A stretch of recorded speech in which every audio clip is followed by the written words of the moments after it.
Well, guys, I guess you're all back from the holidays, and we appreciate you being here and um, uh, looking forward to coming up for the conference. And we'll get going here with the roundtable.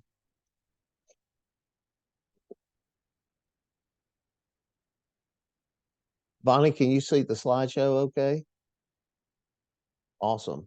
Well, again, thank you guys for being here and taking time out of it. I know you have a lot going on since this is your first few days, or for a lot of you, your first day back in school. January 4th, that sure is early in the year, but I know you guys will not miss out an opportunity to help each other out, and we appreciate you. We are recording this, so if for some reason you do not want your picture posted on social media platforms such as YouTube, then make sure you participate with your um, video turned off. Otherwise, your participation serves as consent to your picture being placed on the YouTube channel. Again, thank you guys for being here. This is all about sharing your ideas and best practices, and you guys come through every month, and we're can't tell you how much it's appreciated, and I know you appreciate each other because I hear you guys talking about it uh, constantly. So thank you so much, and appreciate you working together. Happy New Year from CTAT 2024. Hope you guys have a great year. And uh, most of what I know, for the largest line share of you, all of you had a fantastic 2023. So hopefully that repeats itself. So Happy New Year to all of you. My son and his family came by for the New Year's Eve, and he was showing off the grandbaby. So I really enjoyed that. New Year's and Christmas is all about seeing the family, and it was good for us to all get together. Don't get to see them all that much, but it's nice of them to come by. This is season 4 of our roundtable, and I can't believe it, but this all started out because of the COVID pandemic, and it's just turned into one of the best things I think as a CTE community that we're able to share. And so, thank you guys for being a part of it. Don't forget, if you haven't registered for the CTAT Winter Conference, it is not too late. Robin, I think we went over 600 today, and so that puts us a little ahead of schedule for last year. And last year was record numbers. So if you have a neighbor that hasn't joined or that hasn't signed up for the conference, or if you just know someone, uh, make sure that you tell them that we welcome them and we invite them to the winter conference. And again, February 5th through the 7th in San Antonio. I can't tell you how much I look forward to seeing everyone there.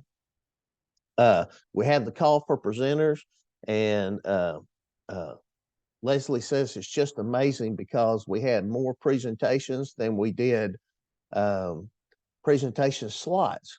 And so we all kind of huddled together, and the presentation submissions were so good that Leslie and Robin found a way to jockey a couple of events that we can move around, and we even found a spot for a lot more slots. So pretty much everyone that submitted, we found a slot for you. So thank you, and thank you to Leslie for putting that agenda together and getting as many folks and getting as many presentations out there as possible.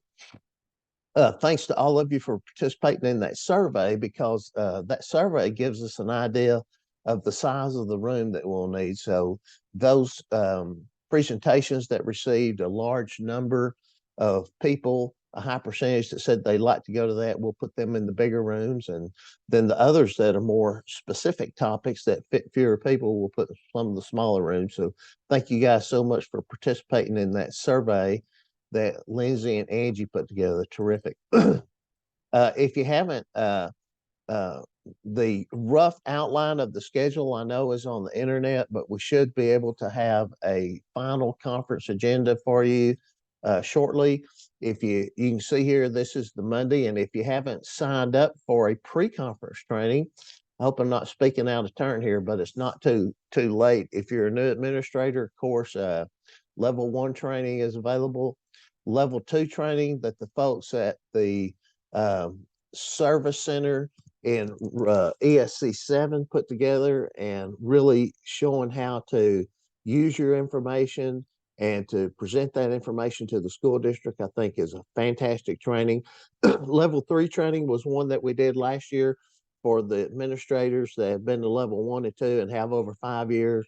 And level 3 really makes you a well-rounded district administrator because it covers HR, facilities, and legal. And so if you haven't and you want to, go ahead and sign up for one of those pre-conference trainings that will happen on Monday, February 5th.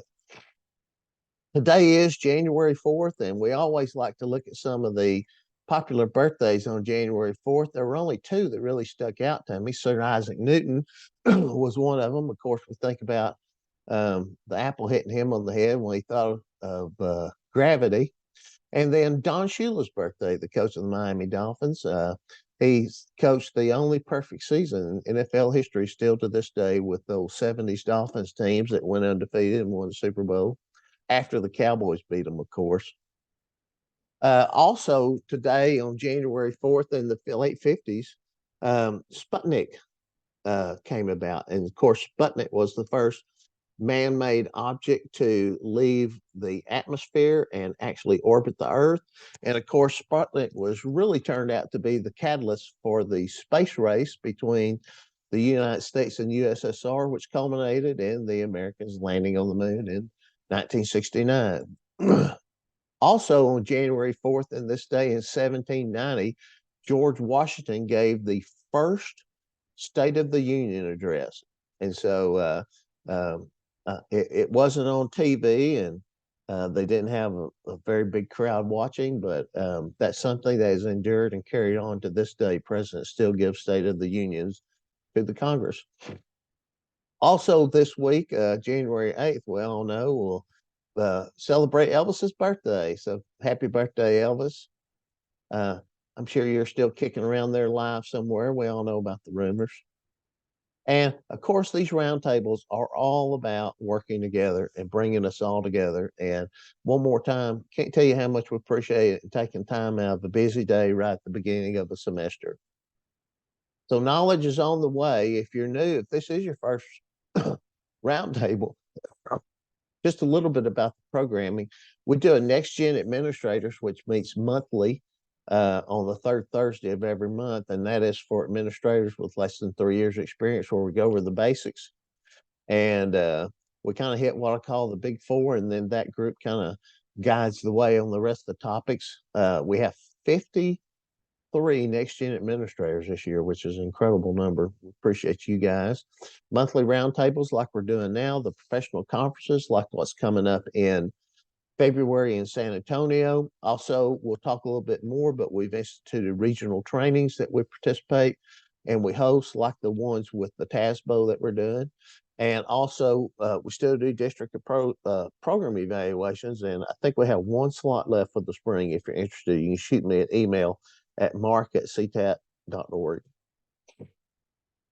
I was telling you a little bit about the CTAT plus TASBO, or the Finance plus CTE workshops, have really been a highlight of our regional training initiative.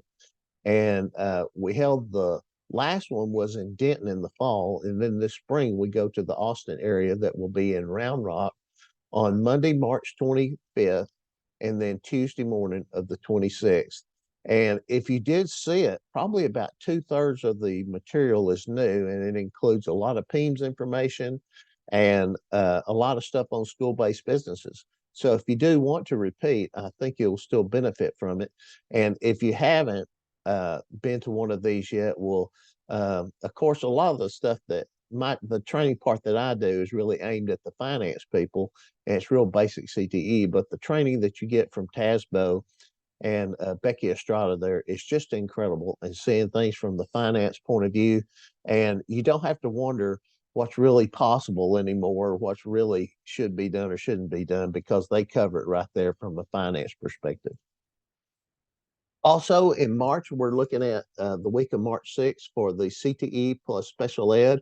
And so anyone that would attend an ARD meeting, or if you want to come with your special ed director, or you want to send a CTE person with a diagnostician, whoever works together to see that your CTE and your SPED programs blend naturally, those are the and we'll have that registration information out very shortly.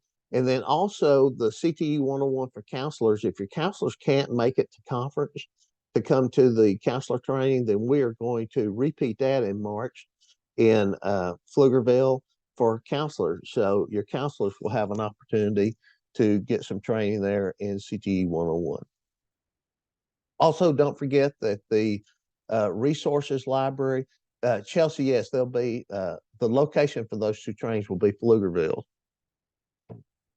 Don't forget the shared resources library. Get your teachers to upload information, and I'm going to spend a lot of January going through and sorting what's already in there. Robin was telling me the other day that there's a lot of we've got a lot of new presentations and a lot of new material. Also, I have a lot of law material that I got from a teacher in East Texas that I'm going to add to that this month. So check out the resource library, which again, an idea that came from the area presidents and the directors. We appreciate that. And I think it's going to, in the long term, this is going to be a good resource for our teachers and other CTE staff. As far as any kind of breaking news, some of this is repeat from last month, some of it's new, but of course, there's a new frequently asked questions for CTE and special ed that's on the TEA website. Also, if you remember, the TEA Tennessee County Handbook is being updated. At one time, it said 45 minutes, regardless of whether it was a early release or an assembly schedule. Now the Tennessee County Handbook is just going to say 45 minutes per class as referenced on a traditional bell schedule. So that was a big relief and a great policy change and a good decision made by the TEA staff down there to get us to where virtually every school will be in compliance now. Also, the regional programs of study applications is open through January 12th, and you'll need to work through your ESCs to apply for new regional programs of study. When we go into the open session, if any of the ESC folks are on here want to talk about some of the regional programs of study that you have going, we'd love to hear about those. Also, there's a CTE review workbook application for engineering group that's being put together. And both of these last two items are on the CTAT chat that Angie sent out this morning, as a matter of fact. So you can find all of the links and references in the CTAT chat newsletter. Also, there's going to be some engagement opportunities for everyone and all the stakeholders to meet with the Texas Education Agency CTE staff. And there's going to be 6 events. Fort Worth in January 16th, San Angelo on the 18th, Kilgore on January 22nd. They'll be in Lubbock on the 24th, San Antonio on the 30th, and Victoria on the 1st. And I registered this morning for the Fort Worth event. So it was very simple. You just go on there, click on the Texas tour and type your name in and you register, and there's no cost from the agency. And it'll be a great place to provide some impact, some feedback, and to get some up-to-date info from the agency. Also, don't forget that the TEA staff for CTE is looking for Texas CTE photos and contribute there because they're trying to use this to sell the CTE message, and nothing sells the message like good pictures. Pictures are worth 1,000 words. So make sure that you go on there and download some good pictures if you have them. Don't forget that this is the phase-in year of graduates for 2024. And so this year's graduates will have to have one course, level 2 or higher, aligned with the program of study for the IBC to count in the A through F system. Also, you can go in there and there's lots of good information regarding the programs of study crosswalk that'll be changed next year. And you can click on that link, and it'll take you to a final revision, and it's all in Excel spreadsheet, and you can go in here and you can sort a lot of that by programs of study. And I look at it through the program of study list is the way I thought was most advantageous.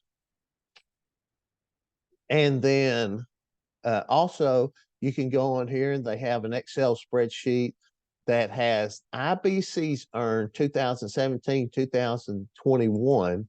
And I just think this is incredible. So you can see how many floral designs were earned in the state for every year, 17, 18, 19, 20, and 21.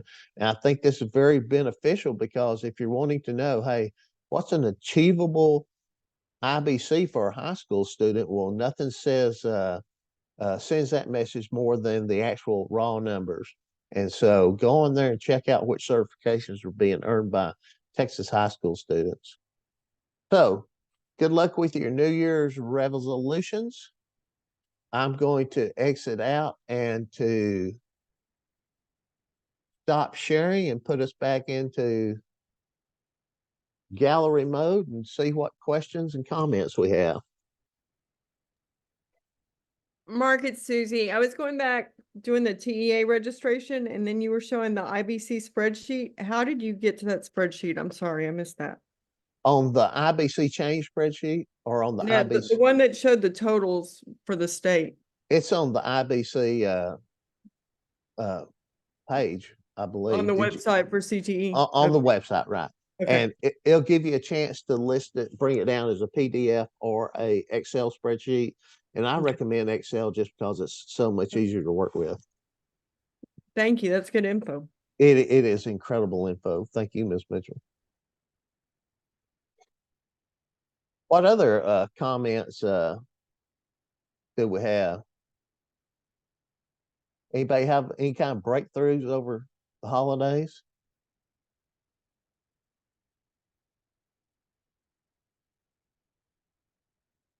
Was everybody aware that they made the change to the student attendance accounting handbook that said the 45 minutes now references only the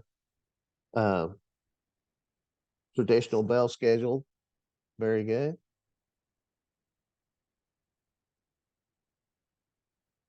Well, this is an easy one, isn't it, Robin? Hey, well, maybe it's a perfect time. Hey, everybody, I want you to congratulate Mark. This is his 4th year anniversary with CTAT. He started January 1st of 2020, and he has been one of our very best blessings. I'm just glad he's been putting up with us for this long and hope he continues to. Yeah, that's quite a feat.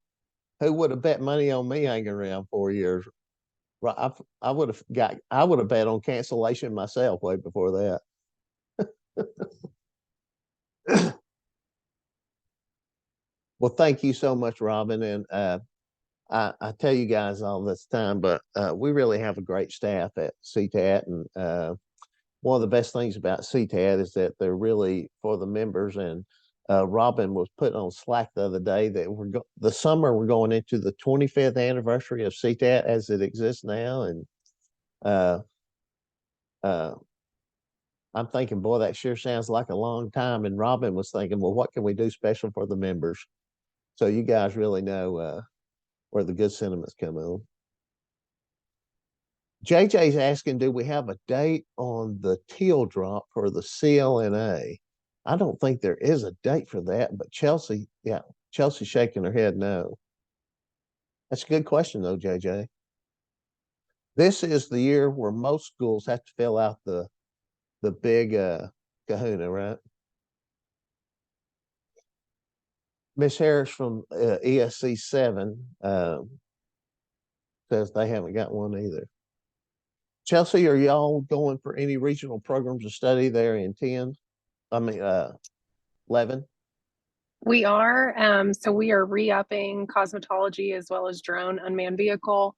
And then we are working to create a new regional program of study called electronics technology that provides a more accessible intro to electronics and electrical engineering rather than that electrical engineering program of study that's quite lofty. So there's high need, high demand, and excited to partner with some really strong partners to hopefully get this approved so then we can see it across the state, because we know that there are other hubs across the state that would greatly benefit from it.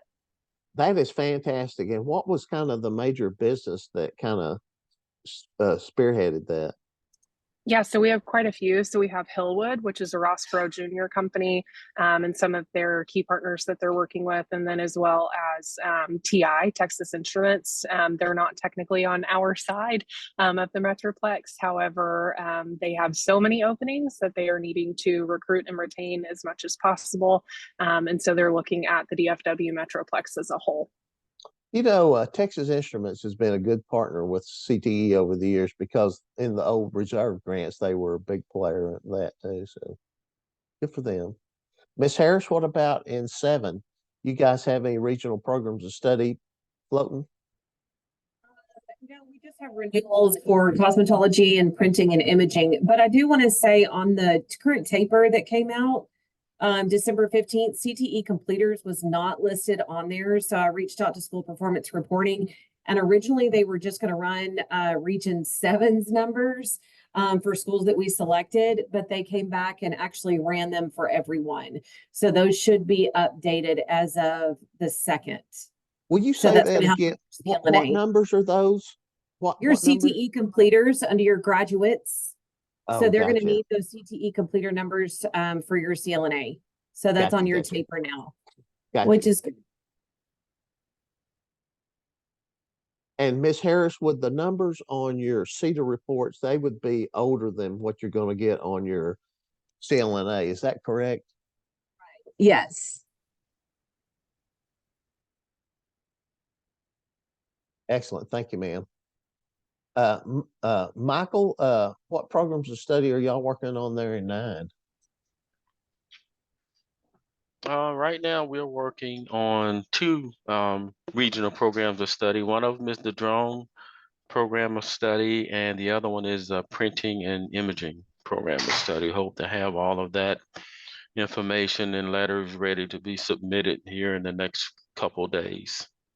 I guess Kimberly and Michael, do those look different from one region to the other because they have different workforce data, or are they pretty much or are they super similar? Is there a lot of difference? Like when Yeah, one go ahead, they are Michael. both very similar. We are pretty much using all the courses, the same courses that's already on the regional program of study for drones, and we added one course to the printing and imaging. I think printing and imaging has graphic design 1 and the lab 1 on it. We're just adding graphic design and 2 with the lab as well to that program of study.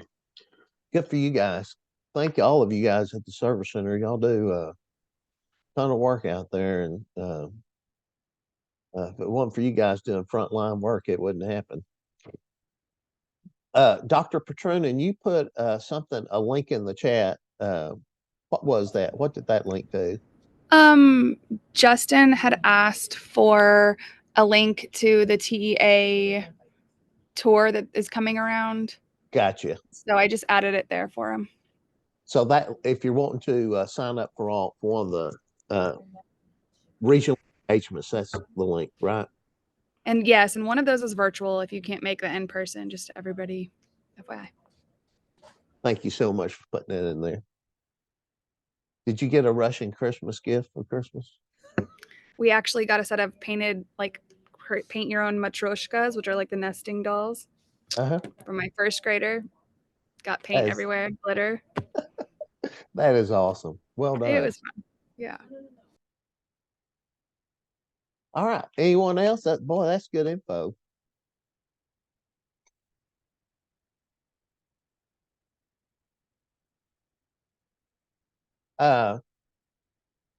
Miss Baker is asking, do we have a timeline for when TEA CTE page will be updated with the new names and the updated frameworks? I haven't heard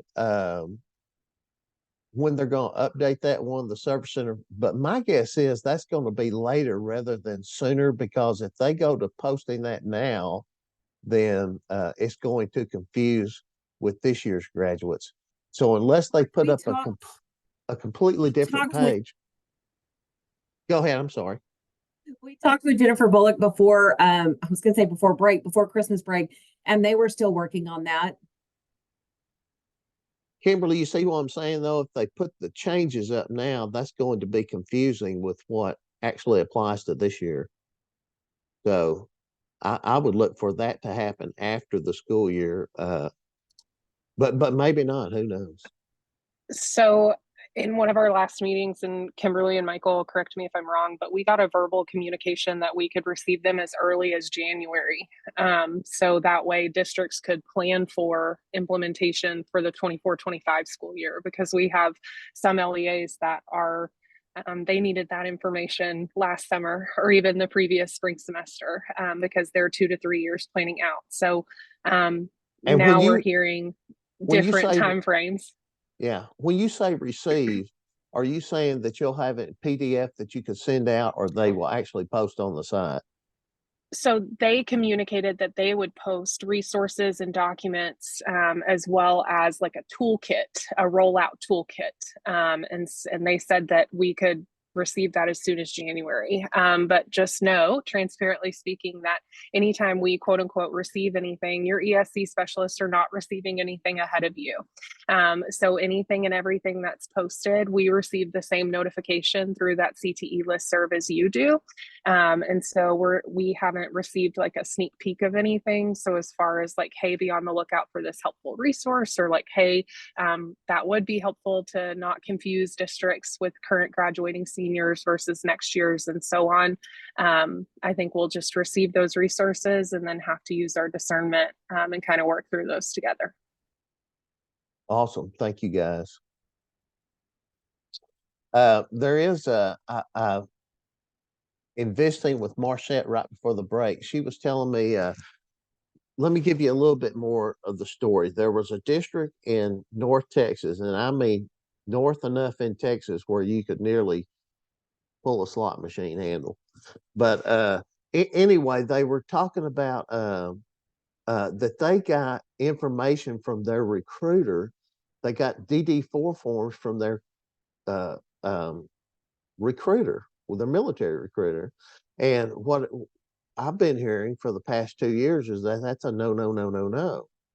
And so I sent them, I just forwarded them the email. I took out the names because I didn't want the school to, I didn't want, finger a school. And so they sent me back and said they hadn't heard of that going on at any other places, but TEA is working with the military to where the military might upload that information directly to the TEA. So that's in the process. So for this spring, you will have to upload through secure data source your DD4 forms. But in the future, they might have a system in place, according to Marchette, that would bypass that. And so that'd be the military uploading that information to TEA instead of the schools. And it'd be much more accurate because you're not going to get all your DD4 forms. So Mark, is there a place to upload those forms? Because that's what I've been told in our district is everybody's just kind of hanging on to them because there's nowhere to actually send them. Right. So, and okay. There's not yet. And December 31st, and one of you guys correct me if I'm wrong, but December 31st was the last day that a student could enlist and you get credit for it. And so now what they're going to have to do is open up a secure download. And I don't know if any of you remember this, David, you probably do, but used to we have to upload those names of kids that earned certifications and got reimbursement for. We had to upload all that information on secure deals. And so now, like that, they'll have some type of secure upload that you'll access through your Till account, I assume, where you'll have to upload those forms as documentation that the student actually enlisted in the military. Okay. And can I kind of expand on my question about the TEA changes? So I just kind of want to see what other districts are doing that are large, not small districts might be a different story, but if you guys want to weigh in, that's okay. But like for cybersecurity, for example, and the new rollout, the new program of study, cybersecurity is moving from a STEM endorsement to an information technology endorsement, which takes it from the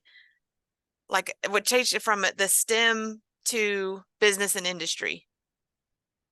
So is anyone like grandfathering their current high school students and just keeping them? Because like what we're doing in Humble ISD is we're grandfathering our current high school students. We're keeping them in like STEM with the STEM endorsement, and then incoming freshmen, we're putting them, if they want to do cybersecurity, we're putting them in where cybersecurity is now going to be. And like the same thing with biomedical science, like our current students will stay in STEM, but our new incoming high school students are going to be in a health science endorsement, which is Hey, Michelle, I have a question. yes. Mhm. I saw that they were changing the pathway, but nowhere did I see that they were changing what endorsement it was going in. Even when you pull up the CTE, like the C or TEA stuff, it still says cybersecurity and computer science are in the STEM endorsement. Yes, Okay. the pathway changed, but I haven't seen the endorsement change. So I asked the same question. Mhm. So if anybody else has anything to share on if they're actually changing the endorsement, because they never said that they were changing the endorsement, just the Right. program of study.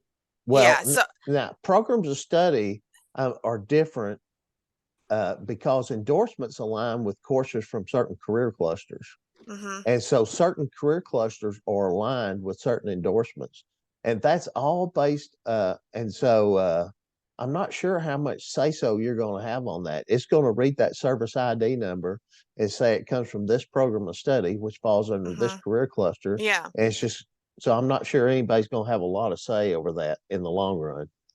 Yeah. I mean, I guess I didn't see it written anywhere either, but like if biomedical science is now in health science, that endorsement for health science, like in general, is public service. It's not STEM, which is where biomedical science currently is. So I guess that's, yeah. And yeah, I know STEM, like there's the STEM option with the additional math and science, but like in our district, we have a STEM option with just CTE STEM classes. So I Right. guess that was kind of our thing is the STEM endorsement, like the CTE aspect of the STEM endorsement going away or not? We couldn't find anything about that. But then if you're completely moving pathways from STEM and a STEM endorsement to health science, which is public service, like I mean, that's why we're keeping our current students where they are. We're not changing their endorsement, even if their program of study changes locations. Well, what's confusing is that they actually changed career clusters. They did Mm-hmm. away with STEM and basically they deleted STEM and inserted engineering. I know that's not the Mm-hmm. way they'd say it, but that's really what happened. And so, will those engineering courses now be the only CTE courses that fall under A the STEM STEM endorsement? endorsement. Right, Mm-hmm. right. No, Yeah, I'm and following you. that's not made clear anywhere. No, it's So not. we're like what we've just been communicating is that as far as we know, the STEM endorsement is not going away because there's still that way you can get STEM with additional math and science, but we don't know how engineering is going to fall because they Look, haven't said you yet. you should be able to get to STEM. Well, you're right. I'm speculating, but my speculation would be is that engineering stays under the STEM endorsement as a career Mm-hmm. cluster. Yeah.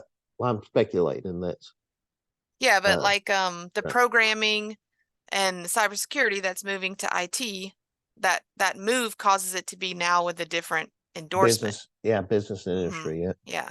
So I guess that's why we're just keeping our students that are currently in high school in whatever endorsement they're in, even if their classes move. But our incoming freshmen will be in the new So endorsement with wherever the pathway moves to.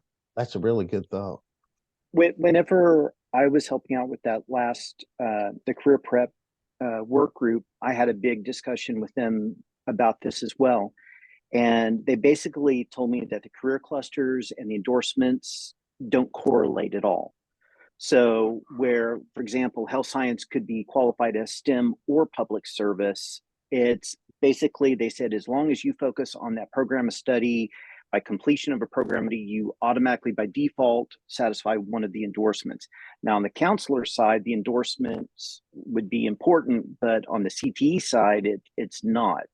So well, JJ, the problem is CTE is involved in graduation requirements and endorsements in two ways.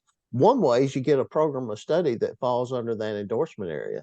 But another way is to get 4 credits in CTE, 2 from the same cluster, 1 advanced, and the last one being from a career cluster that falls under that endorsement area. And so it's 2 completely different things.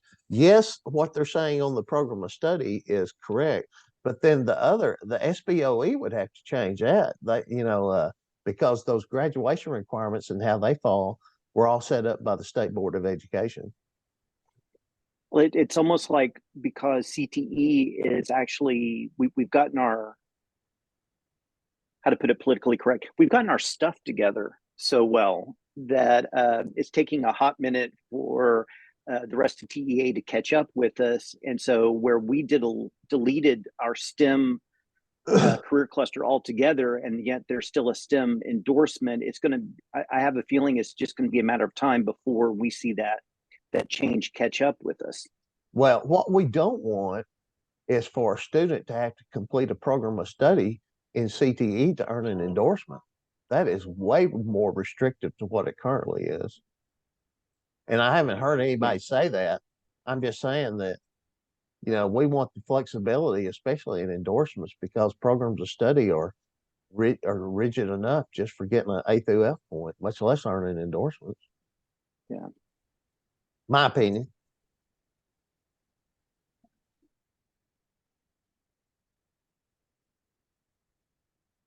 Ms. Baker, I think you guys are hustling on the front end to a problem a lot of districts, or most, are going to start discussing here very shortly.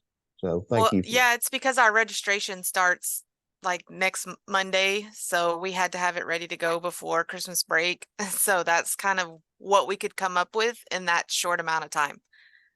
Basically, from when the programs of study like final draft came out to December 15th, we had to figure it all out and update like all of our documentation for next year, since registration starts so early for us.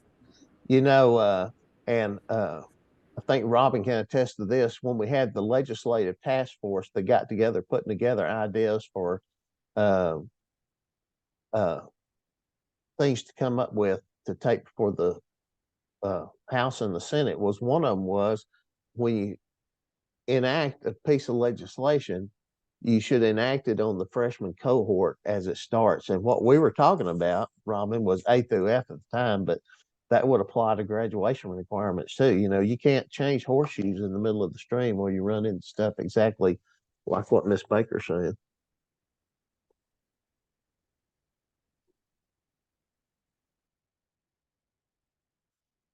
JJ, you're a good man for serving on those committees. It pays extra, doesn't it? Thank you. I wish. Anyone else have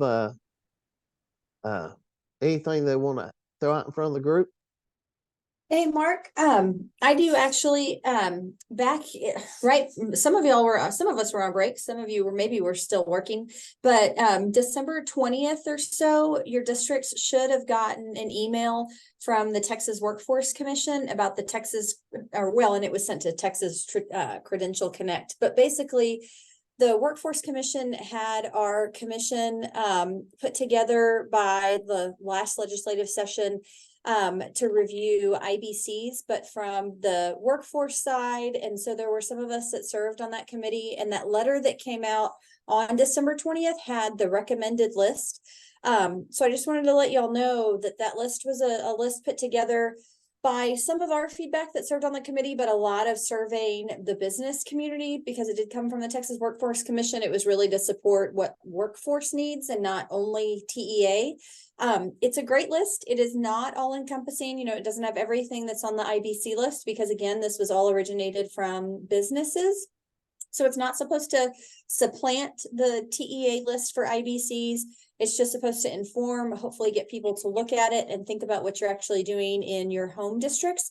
If there are things that you can do to adjust what offerings you have to meet the needs of workforce, because the TEA list does move so slowly. We're really hoping that we can update this list regularly and get that out to folks. Again, not to take away or supplant what the IBC list is from TEA, but just to give some information to local school districts, and then maybe TEA will look at it. So you'll notice there's some like floral designs not on there. The business community didn't step up and ask for that one, but it doesn't mean that it's not on the IBC list. It's not A through F.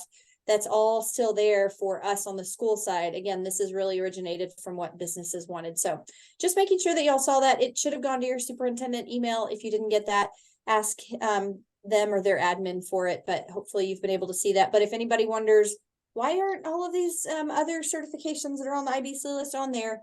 It's really because it was a supplement to it and just some other additional items to think about with our business community. And Sherry, Kimberly posted a link to that in the chat. Yeah. Mark, this is Kathy Hunt, and Sherry, thank you for bringing that up. I also did ask, because I asked Marcette about it. I said, okay, here's another list, what's going on? And apparently Texas Higher Education Coordinating Board is also working on a list. So they will have another list also of certifications. I was just saying the other day how we needed 3 lists. Aha, you're the one that hexed us all. Yeah, I think everybody would love for everyone to get on the same page, and we tried to adopt or use the same lingo that TEA did, for how they identify IBCs, but it'll be an interesting world. So just if anybody starts freaking out that you don't see one on there, that was the biggest piece to bring up. But yeah, there should be another list coming out whenever they get their stuff. Sherry, was there one that really stood out that you really saw that was on the Workforce Commission list that really made you scratch your head why it wasn't on the IBC list or the A through F list? No, there are some that are very specific to businesses and really regional that are on that are on the Texas Workforce Commission list that wouldn't even impact, us in Round Rock at all. So those are interesting to me. And to pull one out of the hat, no, Mark, you put me on the spot. I don't have one that I can just wrangle off for you or rattle off.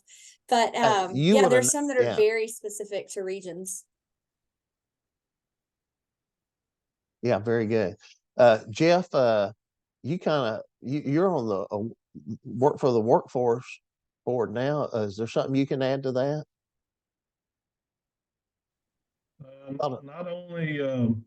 Not really, other than the fact that it was a big topic of conversation here because we're in the process on our Tri-Agency Regional Convener Grant and working through that and looking at IBCs, and then that list came out. And like Sherry said, there are some similarities, but there's a lot of differences as well. And that was one thing that I kind of had to work through with staff here to remind them that this was a list that was put through together with Tri-Agency Workforce Committee, I believe, from the appointments from the governor's office, lieutenant governor's office, and Speaker Phelan's office on that committee, and that it's not the exact same list that we use for accountability. So yeah, there was some miscommunication there, and I think a little uneasiness, but yeah, good thing I have a little education background. I could help out here. Thank you, Jeff. That's a good deal. Thanks, Sherry. Lori Risters is asking if there's a student who passed the IBC but did not meet the course requirement, do you still get reimbursed? And that question is a 100% yes. You get reimbursed based on passing the exam, not based on it counting for IBC credit. Thank you, Ms. Risters. That's a good question too. Mark, this is Kathy. If I could go back in, it's interesting. I'm likewise on our workforce board and working on a regional convener grant. One of the ones that was on the TWC list that is of great interest for us here is the OSHA 10. OSHA 10 is on the TWC list. And I know, there's that whole conversation since OSHA 30 came off and can we add 10, things like that with TA, but OSHA 10 for general industry and construction is on the TWC list. So for what that's worth. Ms. Hunt, that's going to be real interesting because they went in and added the OSHA to the TEKS for all for a lot of the principal's courses. So it's going to be interesting to see how they treat OSHA in years to come. I know the reason they said the OSHA 10 wasn't on the original list is that it wasn't end of program or end of course or didn't meet enough of the TEK. So it'll be interesting to see how they treat OSHA now that it specifically is in the TEKs in so many courses. And it has its own course too. So It's its own course. there's another one that they created for it. So. And I'm looking at the spreadsheet you showed us earlier that has it broken down by year across the state, and almost 4,000 kids across the state got OSHA 30 last year, and now it's sunsetting. Signed, didn't it? I think Floral Design was the other one with 4,000. or more. Of course, that one doubles as a fine arts. So right. That course.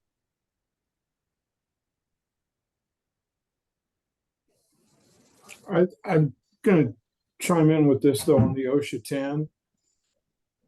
Honestly, does OSHA 10 belong on the IBC list? Can you, because I mean, 10 hour is what the 10 stands for. Right. But yet a cosmetology student to get the same point has to do 1,000 hours. That's not equitable. Well, you can make a case for several IBCs.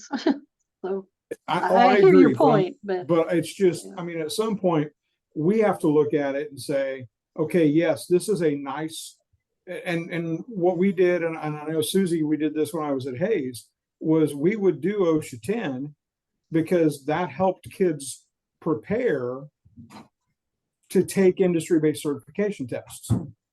And so it was, we scaffolded them so that there was, okay, you would do OSHA 10, then you would do this, then you would, and then you would take the IBC that actually was on the list.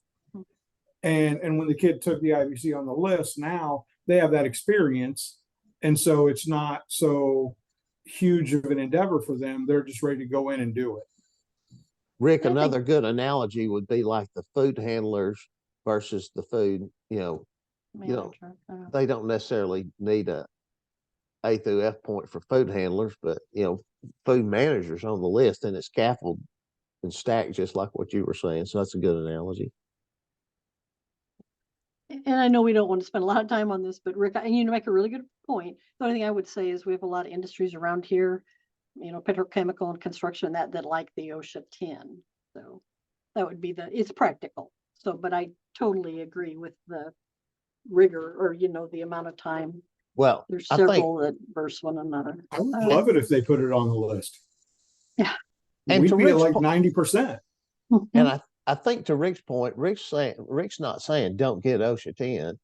He's just saying, it'd be like food, you have to have food handlers before you can work in a restaurant, but it didn't make the list either. So, most kids that are in culinary are going to get food handlers, but most kids in the shop would benefit from having OSHA 10, whether it was on the list or not.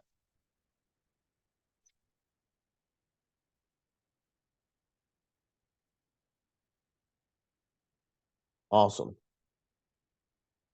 But it would be cool if it was on the list. Anyone else? All right. Well, fantastic. Miss Murr, do you have anything